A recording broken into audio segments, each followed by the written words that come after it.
Movie inaanza inawaonyesha wachumba wawili, Cheta na Kiki, ambao kwa muda huu Kiki anaonekana anamwaga Cheta, anaelekea kwenye safari ya kikazi. Yaani kazini kwake kapewa trip ya kikazi ambapo atakuwa huko kwa takriban wiki nzima. Basi hapa wanaonekana wakiagana kati ya Kiki na Cheta, na Kiki baada ya kuagana anaonekana akiondoka, huku kila mmoja akisema kwamba atamisi mwenzie sana. Upande wa pili tunamuona huyu dada ambaye ni mfanyakazi katika nyumba ya Cheta, yani yule mchumba wa Kiki ambaye tumeona akiagana na mpenzi wake. Huyu dada anaitwa Emilia. Hapa anaonekana kama ni mtu aliyevurugwa sana na maisha. Hali ni mbaya, mfukoni hana kitu na kodi anadaiwa. Anajiongelesha maneno mengi juu ya jinsi gani atalipa kodi ya chumba ambacho anaishi, huku mwenye nyumba akiendelea kumpigia simu mara kwa mara, naye anaogopa kupokea simu hiyo, akibaki analia tu na Mungu wake ili amsaidie kumpa michongo ya maana ya kumwezesha kutatua shida zake, ikiwemo kulipa kodi ya chumba chake.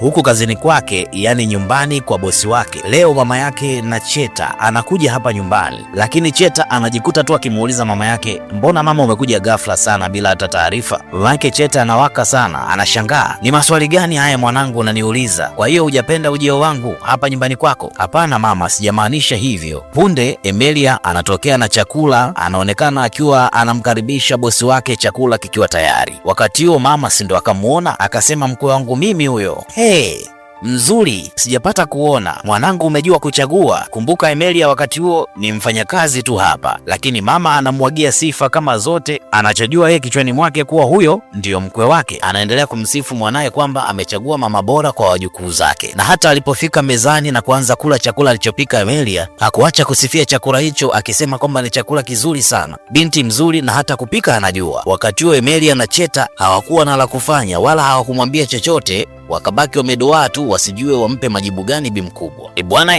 huu ni utangulizi tu, movie yetu ndiyo kwanza imeanza. Ni kuombe kama bado hujasubscribe, fanya hivyo sasa. Mimi ni yule yule wa siku zote, Lungu TZ wa Wajanja Studios.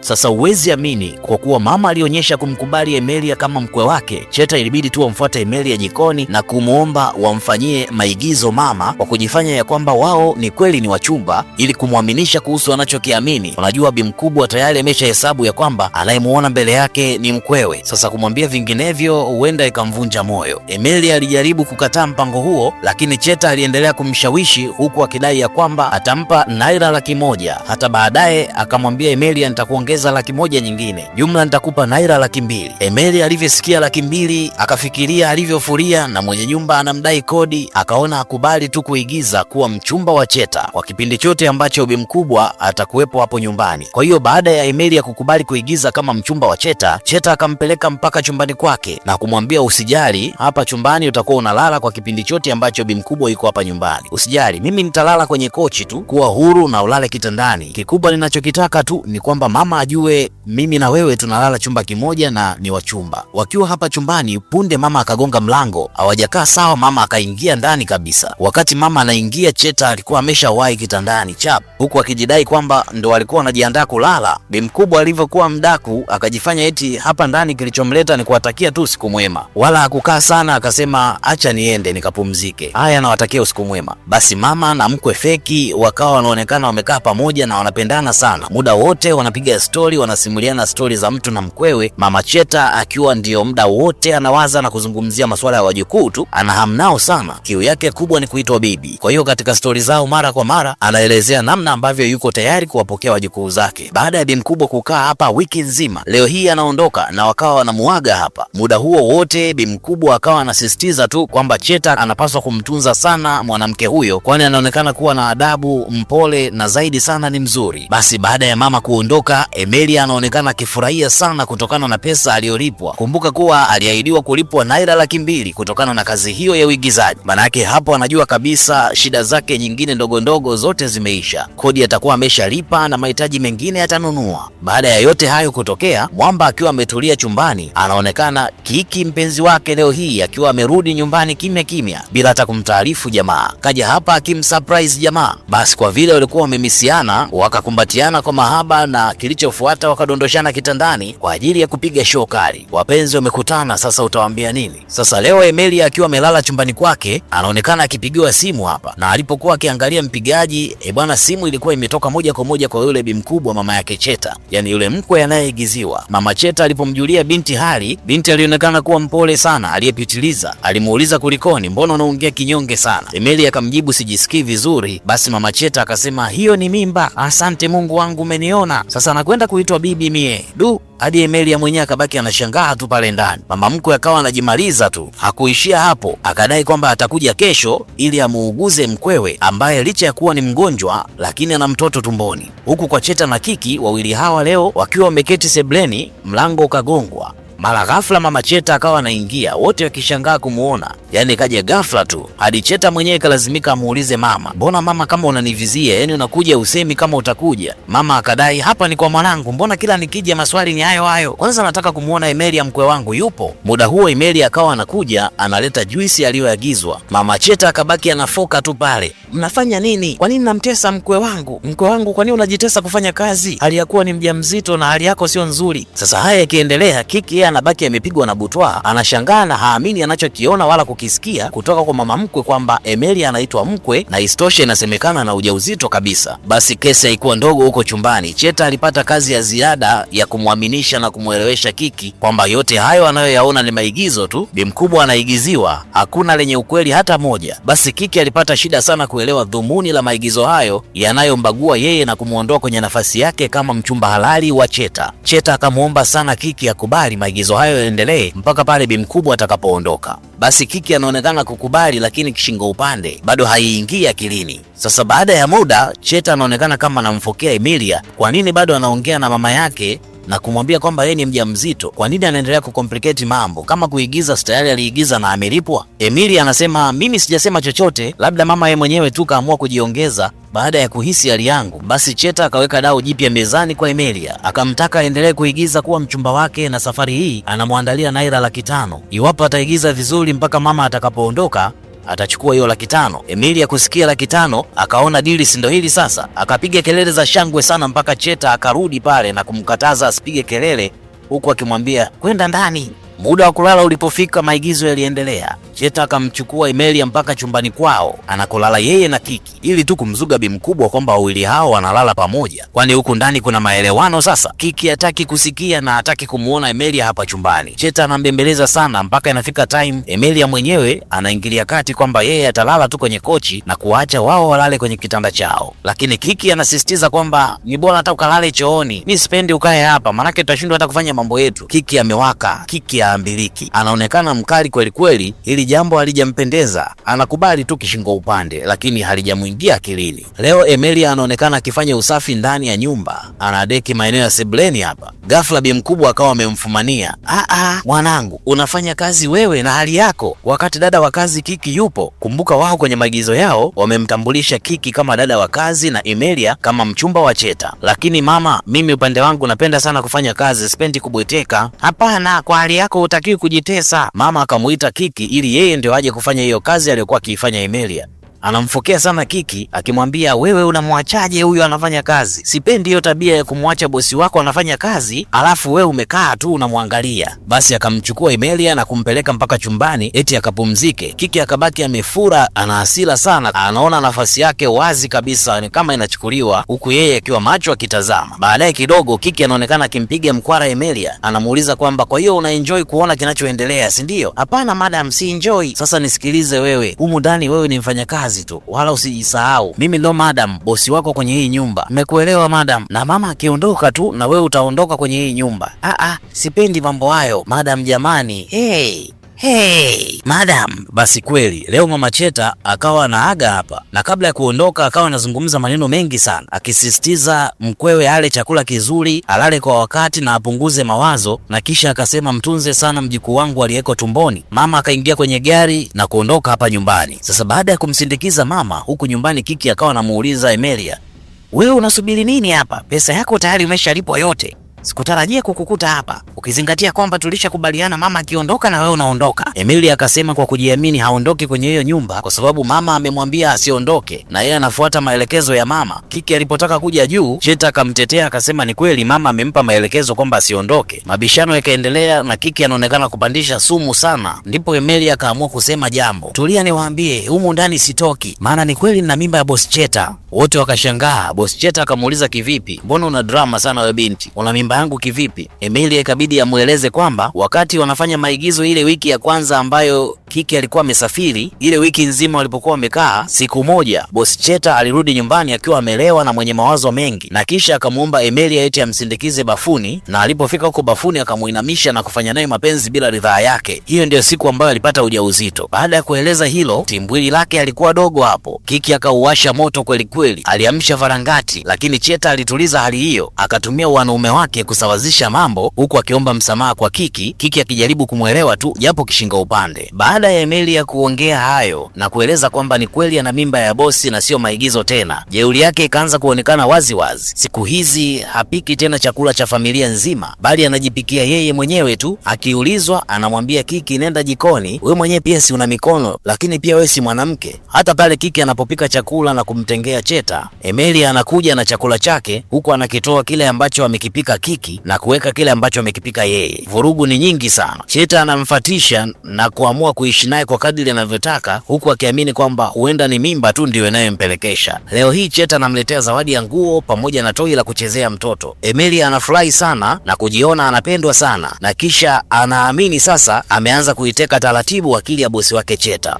Basi baada ya kuletewa zawadi hizo, Emilia akatamba sana nyumba nzima, akaingia hadi huku jikoni. Alipomkuta Kiki akiwa anapika, akawa anaimbaimba tu pale, ona Mungu alivyonitendea, ona Mungu alivyonitendea. Lengo lilikuwa ni kumuumiza tu Kiki. Emilia hakuishia hapo, akawa anaingia mpaka chumbani kwa Cheta na Kiki anakuja hapa akidai kwamba anajisikia baridi na mtoto wake amemesi kuwa karibu na baba yake. Kisha baada ya marumbano na kuambiwa atoke, anakataa kutoka na kisha anajirusha kitandani na kulala karibu na Cheta. Basi Kiki anataka kumtoa kwa nguvu. Emilia analia, huyo mwanamke mbaya anataka kunipiga nianguke chini ili mimba itoke, ana mpango mbaya huyo, asije akaniua mimi na mwanangu tumboni. Basi vurugu zikazidi kuongezeka, Kiki akitaka kumtoa nje Emilia, wakati huo Cheta akimkingia kifua na kueleza ya kwamba utamuumiza, kumbuka kwamba huyu sio tu mwanamke bali ni mwanamke mwenye ujauzito wangu tumboni. Maneno haya yanazidi kumuumiza Kiki, yanazidi kumpandisha morali. Siku ya pili Cheta anapokea malalamiko kwa njia ya simu kutoka kwa mama yake. Mama yake anadai kwamba Emilia amemlalamikia kuwa ananyanyaswa pale nyumbani. Kwa nini wanamnyanyasa Emilia ikiwa ana ujauzito? Basi jamaa akajitetea sana kwa bi mkubwa. Kiki aliposikia hayo akamaindi sana, akamfuata Emilia na kumpiga mkwala mzito sana, asizoee, asijilemaze wala kuendelea kufanya anayoyafanya pale nyumbani. Yeye ni mfanyakazi wa ndani tu katika nyumba hiyo, hana mamlaka yoyote. Baadaye Kiki anawafumania Cheta na Emilia wamelala pamoja sebuleni, wakati huo Emilia akiwa amelala kwenye mapaja ya Cheta. Kiki alipoona tukio hilo alikasirika sana, akaona sasa hii ni dharau, hii too much. Kilichokuja kichwani mwake ni kwamba aondoke, akawa anajikusanya hapa kubeba mabegi yake kwa lengo la kutaka kuondoka. Wakati huo Cheta alijaribu sana kumsia asiondoke, lakini Kiki akaamua tu kuondoka. Alipoondoka kwenye nyumba hiyo, akiwa njiani kwenye gari akajiuliza kwamba anawezaje kumwachia nyumba mwanamke mwingine, tena mvamizi tu. Akajishauri na kuona kwamba ni bora arudi akapambane mpaka tone lake la mwisho,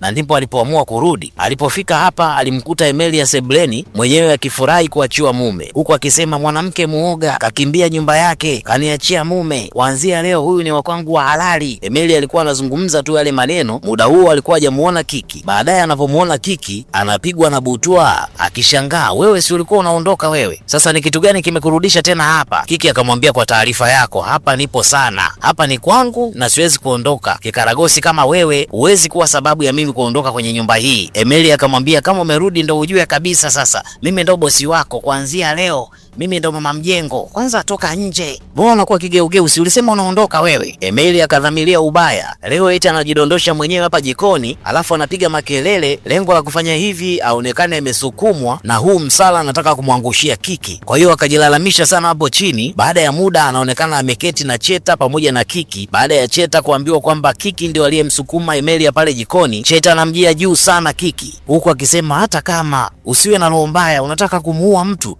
Kumbuka kwamba unataka kumuua mtu ambaye ana damu yangu, kuna kiumbe tumboni mwake. Kiki anapokataa kwamba hakuhusika, Cheta anafoka sana. Hata walipoingia chumbani kwao bado Cheta alikuwa anafoka vile vile, akafoka sana mpaka Kiki akashindwa kujitetea. Sasa akabaki analia tu kwa uchungu. Leo bi mkubwa akaja hapa maskani. Kiki na kielele chake eti akaenda kumpokea mama kwa moyo wa upendo tu, lakini mama akamfokea, toka hapa, mimi sikutambui wewe kama nani hapa ndani. Taarifa nilizozipata, wewe na mkwe wangu mnatunishiana misuli sana, nataka kumuona mkwe wangu na kama amedhurika mtaniambia. Kiki alipojaribu kumpokea mabegi, mama akawa mkali, hataki. Yeye anamuulizia mkwewe Emilia tu. Sasa mama akiwa ameketi hapa sebleni na mwanae pamoja na mkwewe wa mchongo, Kiki roho ilimuuma sana, akavumilia akashindwa, akaja hapa moja kwa moja kuja kukaa kando yao. Mama akaanza kufoka kwa nguvu, hivi huyu mfanyakazi ana akili au matope? Mtu gani huyu asiye na adabu? Haoni familia imekaa inazungumza mambo ya kifamilia, alafu yeye anakuja hapa, yana kuhusu nini? Hebu toka hapa tuache wenyewe. Kiki ikabidi amwage tu mboga, maana anaona ugali umeshamwagwa. Ikabidi amweleze mama ukweli wote kwamba yeye sio mfanyakazi, yeye ni mchumba wa mwanae Cheta, na huyo Emilia anayesema ni mkwewe ni mfanyakazi tu hapa ndani. Mama akapigwa na butwaa, akawa amini anachokisikia. Ilibidi amuulize Cheta mwanae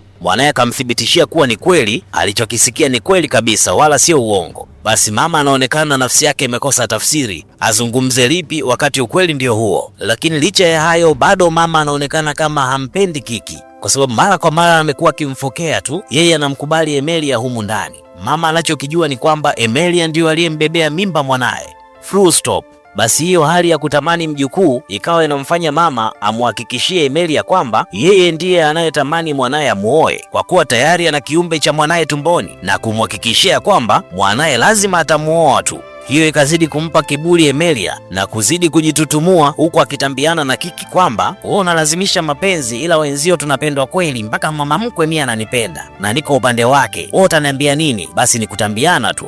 Jeuri ya Emilia ikazidi kuongezeka. Basi akijisikia tu akawa anakuja kuwavurugia amani chumbani, kama ambavyo amekuja hapa chumbani kwa Cheta, ambapo amewakuta wote wawili, Cheta na Kiki. Wanamuuliza inakuwaje unaingia bila taarifa? Anadai kwamba anataka kulala katikati yao, mtoto amemmisi baba yake. Ugomvi ni mkubwa kweli kweli, lakini Cheta anamtetea Emilia, akasema yote hayo ni kwa sababu ya ujauzito walionao, hivyo wanapaswa kumvumilia tu. Emilia akazidi kujilegeza na kumdekea sana Cheta, kama leo hii anasema eti mwili wake unamuuma sana na mgongo hauko sawa, hivyo anataka Cheta amfanyie masaji ya mgongo.